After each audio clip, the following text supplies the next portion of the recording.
ಎದುರುಗಡೆ ಇರೋ ಶತ್ರುವನ್ನು ಫೇಸ್ ಮಾಡ್ಬೋದು, ಆದರೆ ಈ ನಂಬಿಸಿ ಕುತ್ತಿಗೆ ಕೊಯ್ತಾರಲ್ಲ ಅದನ್ನು ಫೇಸ್ ಮಾಡೋಕ್ಕಾಗಲ್ಲ.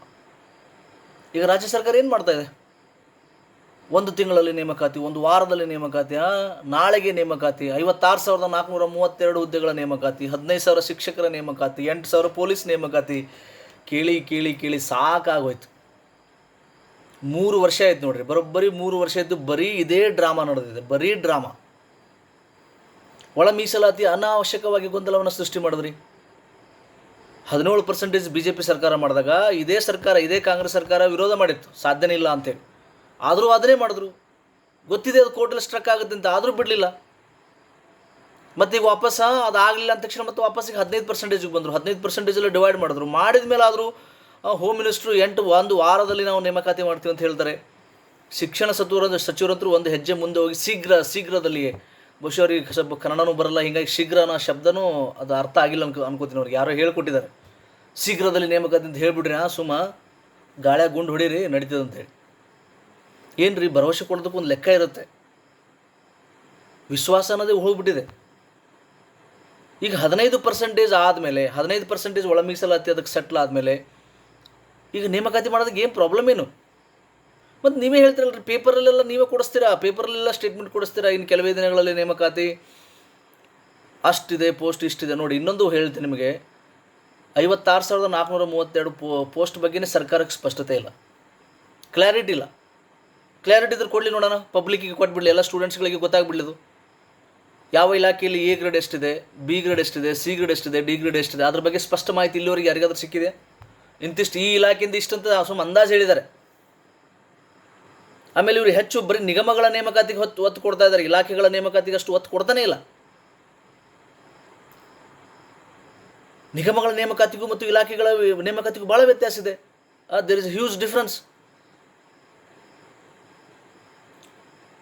ಈಗ ಹೋಮ್ ಮಿನಿಸ್ಟ್ರು 8,000 ಅಂತ ಹೇಳಿ 1 ವಾರದಲ್ಲಿ ಅಂತ ಹೇಳಿದ ಈಗ ಬರೋಬ್ಬರಿ 20 ದಿವಸ ಆಯ್ತು ನೋಡ್ರ. ನನಗನ್ಸುತ್ತೆ 19-20 ದಿವಸ ಆಯ್ತು 1 ವಾರದಲ್ಲಿ ನೇಮಕಾತಿ ಅಂತ ಹೇಳಿ ಗಪ್ಪ ಆಗ್ಬಿಟ್ರೆ, ಸೈಲೆಂಟ್ ಆಗ್ಬಿಟ್ರೆ. ಏನು ಮಾಡ್ತೀರಿ ಹೇಳ್ರ? ನಾನು ಕೇಳೋದಿಷ್ಟು ರಾಜ್ಯ ಸರ್ಕಾರಕ್ಕೆ, ದಯವಿಟ್ಟು ನೀವು ಮಾಡೋದಾದ್ರೆ 56,432 ಹುದ್ದೆಗಳ ನೇಮಕಾತಿ ಮಾಡೋದಾದ್ರೆ ಅದ್ರ ಬಗ್ಗೆ ಫಸ್ಟ್ ಸ್ಪಷ್ಟನೆ ಕೊಡಿ. A ಗ್ರೇಡು, B ಗ್ರೇಡ್ ಯಾವ್ದಾವ್ದಿದೆ, ಯಾವಾಗೇದಾಗುತ್ತೆ, ಆಮೇಲೆ ಯಾವಾಗ ಮಾಡ್ತೀರಾ ಅದ್ರ ಬಗ್ಗೆ ಮಾತಾಡಿ. ಮಾಡಲ್ಲ ಅಂತಾರೆ ಹೇಳ್ರಿ, ಹೋಗ್ಲಿ ತಗ. ಪದೇ ಕೇಳಿ ಸಾಕಾಗ್ಬಿಟ್ಟಿದೆ. ಈ ಥರ ಹಿಂಗೆ ಆಸೆ ಹಚ್ಚಿಬಿಡ್ತಿರಲ್ಲ ಹುಡುಗರು, ಈ ಕಡೆ ಆ ಕಡೆನೂ ಇಲ್ಲ, ಈ ಕಡೆನೂ ಇಲ್ಲ, ಮಧ್ಯದಲ್ಲಿ ಸಿಕ್ಕಾಕೊಂಡು ಸಾಯ್ಬೇಕಾದ ಪರಿಸ್ಥಿತಿ ಬಂದಿದೆ. ನೀವು ಮಾಡಲ್ಲ, ಆಗಲ್ಲ, ಇನ್ನೂ 1 ವರ್ಷ ಆಗಲ್ಲ, 2 ವರ್ಷ ಆಗಲ್ಲ ಅಂತ ಹೇಳ್ಬಿಟ್ರೆ ಸುಮ್ಮನೆ ಹೋಗಿ ಹೊಲ ಮನೆ ಏನಾರು ನೋಡ್ಕೊತಾರೆ, ಏನಾರು ಬೇರೆ ಕೆಲಸ ನೋಡ್ಕೊತಾರೆ, ಇಲ್ಲ ಪ್ರೈವೇಟ್ ಜಾಬ್ ಏನಾರು ನೋಡ್ಕೊತಾರೆ. ನಾಳೆ ನಾಡ್ದು ಅಂತೇಳಿ ಹಿಂಗೆ ಆಸೆ ಹಚ್ಚಿ ಇದರಂಥ ದೊಡ್ಡ ಶಾಪ ಇನ್ನೊಂದಿಲ್ಲ ಈ ಸರ್ಕಾರಕ್ಕೆ. ಈ ಸರ್ಕಾರ ಅವನತಿ ಈಗ ಬರುತ್ತೆ, ಗ್ಯಾರಂಟಿ ಹೇಳ್ತೇನೆ ನೀವು. ಗ್ಯಾರಂಟಿ ಸರ್ಕಾರ, ಗ್ಯಾರಂಟಿ ಪತನ ಆಗುತ್ತೆ. ಈಗ ಮತ್ತೆ ಶುರು ಮಾಡಿದ್ದಾರೆ, ಈಗ ನನಗೆ CM ಬೇಕು ಅಂತ ಮತ್ತೆ ಈ ಹೋರಾಟ, ಮತ್ತು ಅವರು ಪಕ್ಷದ ಒಳಗಡೆ ಮತ್ತೆ ಗೊಂದಲಗಳು ಶುರುವಾಗಿದೆ. ನಾಳೆಯಿಂದ ನೋಡಿರಿ, ನೀವು ನ್ಯೂಸಲ್ಲಿ ನೋಡಿರಿ, ಅದೇ ಇರ್ತೈತೆ. ಸೊ 56,432 ಮಾಡೋದಾದರೆ ಸ್ಪಷ್ಟೀಕರಣ ಕೊಡಿ, ಆಮೇಲೆ ನೋಟಿಫಿಕೇಷನ್ ಯಾವಾಗ ಮಾಡ್ತೀರಂತ ಹೇಳಿ. ಅದರ್ವೈಸ್ ಮಾಡಲ್ಲ ಅಂತಾರೆ ಹೇಳ್ರಿ. ಆ ಕಡೆ ಇರೀರಿ, ಈ ಕಡೆ ಇರೀರಿ, ಅಡ್ಡಗೋಡೆ ಮೇಲೆ ದೀಪ ಇಡುವಂಥ ಕೆಲಸ ಬಿಡಬೇಕು. ಯಾಕಂದರೆ ಇದು ಬಡ ವಿದ್ಯಾರ್ಥಿಗಳ ಮತ್ತು ಪ್ರತಿಭಾವಂತ ವಿದ್ಯಾರ್ಥಿಗಳ ಜೀವನದಲ್ಲಿ ಆಟ ಆಡ್ದಂಗೆ. ಇನ್ನೊಬ್ಬರ ಜೀವನದಲ್ಲಿ ಆಟ ಆಡಿದ್ರೆ ಎಂದೂ ಉದ್ಧಾರ ಆಗಲ್ಲ. ಏನು ತಿಳ್ಕೊಂಡ್ಬಿಟ್ಟಿದ್ರೆ ನೀವು, ಶಾಶ್ವತ ವಿಧಾನಸೌಧ ನಮ್ಮ ಕೈಯಲ್ಲಿರುತ್ತೆ, ನಮ್ಮ ಸರ್ಕಾರ ಏನೇ ಇರುತ್ತೆ, ನಾವೇ ಶಾಶ್ವತವಾಗಿರ್ತೀವಿ. ಒಂದು ಸಲ ನೀವು ಅದನ್ನು ವಿಧಾನಸೌಧ ಹೊರಗಡೆ ಬಂದ ಮೇಲೆ ಜನ ನಿಮಗೆಲ್ಲ ಹೋದರೂ ರೆಸ್ಪೆಕ್ಟ್ ಕೊಡಬೇಕು. ಇವರು ಮಂತ್ರಿ ಇಂಥ ಕೆಲಸ ಮಾಡಿದ್ರು, ನಮ್ಮ ಬಡವ್ರಿಗೋಸ್ಕರ, ಮಧ್ಯಮ ವರ್ಗಗೋಸ್ಕರ ಕೆಲಸ ಮಾಡಿದ್ರು ಅಂತ ನೆನ್ಪಿಟ್ಕೋಬೇಕು. ಅದನ್ನು ಬಿಟ್ಟು ಹಿಂಗೆ ಆಟ ಆಡ್ಸೋದಲ್ಲ. ಇದು ಇವನೆಂಥವನು ಅಂತ ಉಗುಳಬಾರ್ದು ಜನ. ಶಾಶ್ವತನ ಅಧಿಕಾರ, ಒಟ್ಟ ಸ್ಪಷ್ಟೀಕರಣ ಇಲ್ಲ. ಪ್ರಾಬ್ಲಮ್ ನೀವು ನೇಮಕಾತಿ ಲೇಟ್ ಮಾಡ್ತೀರಾ, ಎಸ್ ಅಗ್ರಿ, ಏನೋ ಕೆಲಸ ಆಗಿಲ್ಲ, ಒಳ ಮೀಸಲಾತಿ ಮಾಡಿ ಬೇಡಲ್ಲ, ಅದಕ್ಕೊಂದು ಸ್ಪಷ್ಟತೆ ಇಲ್ಲಲ್ಲ, ಕರೆಕ್ಟಾಗಿ ಕಮ್ಯುನಿಕೇಷನ್ ಇಲ್ಲ, ಅದು ಪ್ರಾಬ್ಲಮ್ ಇರೋದು. ಸೊ ಐ ಹೋಪ್ ದಯವಿಟ್ಟು ವಿದ್ಯಾರ್ಥಿಗಳಲ್ಲಿ ನಾನೊಂದು ರಿಕ್ವೆಸ್ಟ್ ಮಾಡ್ಕೋತೀನಿ, ಮತ್ತು ವಿದ್ಯಾರ್ಥಿ ಸಂಘಟನೆಗಳಲ್ಲಿ ಒಂದು ರಿಕ್ವೆಸ್ಟ್ ಮಾಡ್ಕೋತೀನಿ. ಈ ಮಂತ್ರಿಗಳದು MLAಗಳ ನಂಬರ್ಸ್ ಎಲ್ಲ ಇದೆ, ಭಾಳ ಜನರ ಹತ್ರ ಇದೆ. ಟೆಲಿಗ್ರಾಮ್ ಗ್ರೂಪಲ್ಲಿ ಭಾಳ ಸಲ ಶೇರ್ ಮಾಡಿರ್ತೀರಿ, ಭಾಳ ಜನ ಮಾಡಿರ್ತೀವಿ.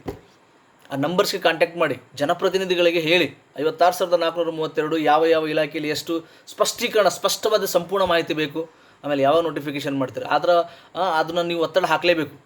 ನಮ್ಮ ನಾಳುವ ಜನಪ್ರತಿನಿಧಿಗಳ ಮೇಲೆ ದಯವಿಟ್ಟು ಒತ್ತಡ ಹಾಕಿ, ಸಾಧ್ಯದವ್ರನ್ನ ಭೇಟಿಯಾಗಿ, ನಾನು ಸಾಧ್ಯ ಆದಷ್ಟು ನಾನು ಮಾಡ್ತೀನಿ, ನೀವು ಕೂಡ ಮಾಡಬೇಕು. ನಾನು ಯಾಕಂದರೆ ಇದೇನಾಗಿದೆ ಅಂದ್ರೆ ಪರಿಸ್ಥಿತಿ ಬಿಟ್ಟು ಕೂತ್ರಂತೂ ಮುಗಿದೋಯ್ತಾರೆ ಕೌದಿ ಹೊಚ್ಕೊಂಡು ಮಕ್ಕೊಂಡ್ಬಿಡ್ತಾರೆ.